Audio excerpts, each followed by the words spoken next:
जय हिंद साथियों, स्वागत है आपका सेल्फ स्टडी क्लासेस ऐप में और दोस्तों यूट्यूब चैनल में। दोस्तों अगर अभी तक आपने सेल्फ स्टडी क्लासेस का ऐप डाउनलोड नहीं किया तो आज ही सेल्फ स्टडी क्लासेस का ऐप जरूर डाउनलोड करें। ठीक है, हिंदी साहित्य का संपूर्ण कोर्स लॉन्च किया गया दोस्तों सेल्फ स्टडी क्लासेस ऐप में। आप मास्टर कैडर एग्जाम की तैयारी कर रहे हैं, टीजीटी, पीजीटी, जूनियर टेट या हिंदी साहित्य से संबंधित किसी भी एग्जाम की तैयारी कर रहे हैं तो सेल्फ स्टडी क्लासेस ऐप आपके लिए दोस्तों बहुत ही बढ़िया ट्रिकी कोर्स लॉन्च किया गया है। विस्तृत अध्ययन जहां पर आपको टॉपिक वाइज टेस्ट और लाइव क्लासेस सारी चीज, डाउट सॉल्यूशन सब कुछ मिलता है, तो जरूर डाउनलोड करें। और दोस्तों आज हम डाउट से जो क्लियर की क्लास लेकर आते हैं, इसी प्रकार से आज हमारी ये 6वीं क्लास है। इसको हम देखते हैं। आपसे पूछा जाता है ढोला मारूरा दोहा के रचनाकार कौन है।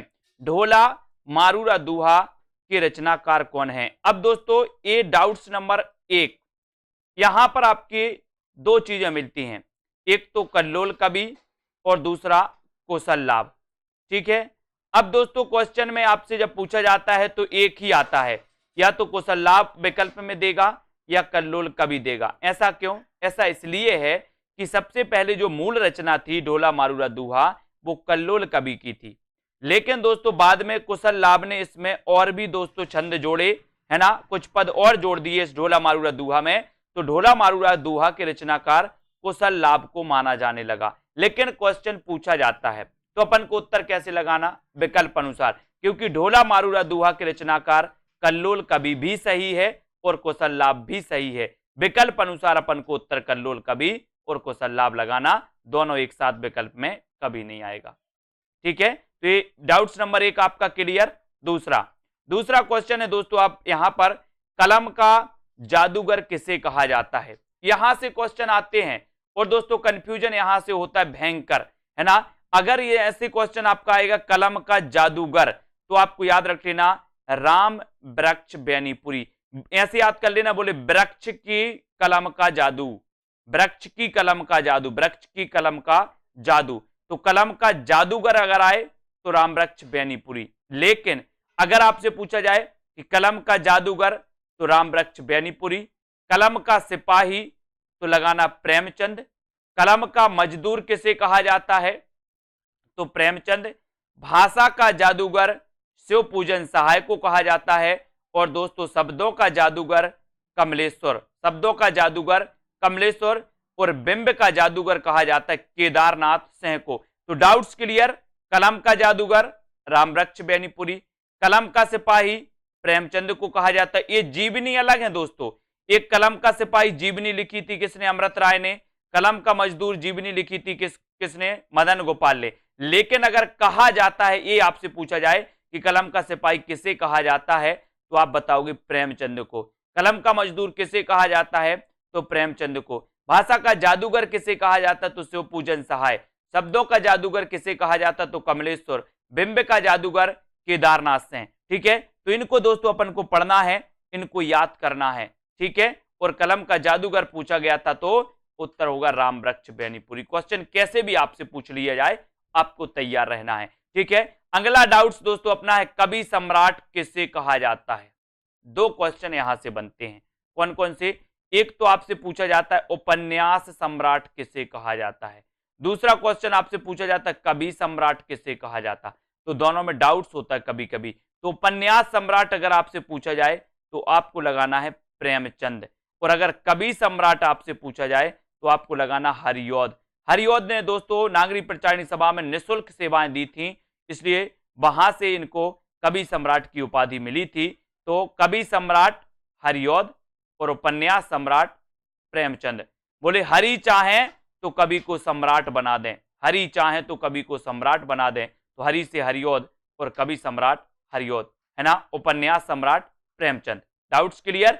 अगला देखो, यहां पर आते हैं छायावाद का प्रवर्तक किसे माना जाता है। यहां भी बहुत सारे लोगों को डाउट्स है, कैसे? सबसे पहले तो क्वेश्चन नॉर्मल पूछा जाता है, कुछ लोगों की मन में धारणा है उत्तर मुकुटधर पांडे, यहां पर मुकुटधर पांडे नहीं होगा। अगर क्वेश्चन ऐसा आता है कि छायावाद का प्रवर्तक किसे माना जाता है तो आपका राइट आंसर हो जाएगा जयशंकर प्रसाद। अगर आपसे पूछा जाता है कि रामचंद्र शुक्ल ने छायावाद का प्रवर्तक किसे माना, तब आपका 100% उत्तर होगा मुकुटधर पांडे। अगर आपसे क्वेश्चन पूछा जाता है कि नंद दुलारी वाजपेयी ने छायावाद का प्रवर्तक किसे माना, तब आपका 100% उत्तर होगा पंत को। लेकिन नॉर्मल क्वेश्चन अगर पूछा जाता कि छायावाद का प्रवर्तक किसे माना जाता, तब आपका उत्तर होगा जयशंकर प्रसाद। ठीक है, और अगर आपसे पूछा जाता है कि ईला चंद्र जोशी ने छायावाद का प्रवर्तक किसे माना, तब आपका उत्तर भी होगा क्या, जयशंकर प्रसाद। तो यहां पर 4 विकल्प, 4 प्रश्न आपके बन जाते। रामचंद्र शुक्ल ने किसे माना, मुकुटधर पांडे। नंदुलारी वाजपेयी ने किसे माना, पंत को। ईलाचंद जोशी ने किसे माना, जयशंकर प्रसाद को। और नॉर्मल अगर पूछा जाता है तो जयशंकर प्रसाद। डाउट्स क्लियर, बहुत बढ़िया, लाइक जरूर कर देना दोस्तों। यहां पर देखो राग गोविंद किसकी रचना है, या राग गोविंद की रचनाकार कौन है, ऐसा क्वेश्चन आपसे आता है। तो आप दोस्तों कंफ्यूज होते किसमें, एक रचना है गीत गोविंद और एक रचना है राग गोविंद और एक रचना है गीत गोविंद की टीका, है ना। तो इसको आप देखो समझो। राग गोविंद, बोले राग किया गोविंद से किसने, राग किया गोविंद से किसने, मीराबाई ने। तो राग गोविंद की रचनाकार मीराबाई होंगे कि जयदेव, बोले सर नहीं, राग तो मीराबाई ने किया गोविंद से, इसलिए राग गोविंद मीराबाई, है ना। बोले गीत गोविंद के गाए किसने, जयदेव ने, है ना। गीत गोविंद के गाए जयदेव ने, तो गीत गोविंद के रचनाकार जयदेव, राग गोविंद की रचनाकार मीराबाई। ठीक है, अब दोस्तों आपसे पूछा जाता है एक क्वेश्चन और, गीत गोविंद की टीका, गीत गोविंद की टीका, तो गीत गोविंद की टीका किसकी रचना है, तो ये गीत गोविंद की टीका मीराबाई की है। गीत गोविंद की टीका मीराबाई, गीत गोविंद जयदेव और राग किया गोविंद से मीराबाई ने, तो मीराबाई। क्लियर डाउट्स, लाइक जरूर कर देना दोस्तों। ठीक है, ऐसे ही आपके वीडियो आते रहेंगे और दोस्तों अपने डाउट्स क्लियर करते रहें। ऐसे कई प्रश्न आएंगे जो आपके डाउट्स में रहते हैं, आप गलत करके आते, जान जान के गलत करके आते। अब नहीं करना, लेकिन क्या करना है आपको, सेल्फ स्टडी क्लासेस ऐप जरूर डाउनलोड करना है। टेलीग्राम ग्रुप से जुड़ जाना दोस्तों, हमारे व्हाट्सएप ग्रुप से भी आप लोग जुड़ जाना। ठीक है, और लाइक जरूर करें। ठीक है, अपने मित्रों तक शेयर करें और प्ले स्टोर पे सर्च करें सेल्फ स्टडी क्लासेस और जुड़ जाएं, है ना। और अध्ययन करें, जिनको भी कोर्स में एडमिशन लेना वो कोर्स में एडमिशन लें। और आज के इस वीडियो के लिए बस इतना ही। जय हिंद।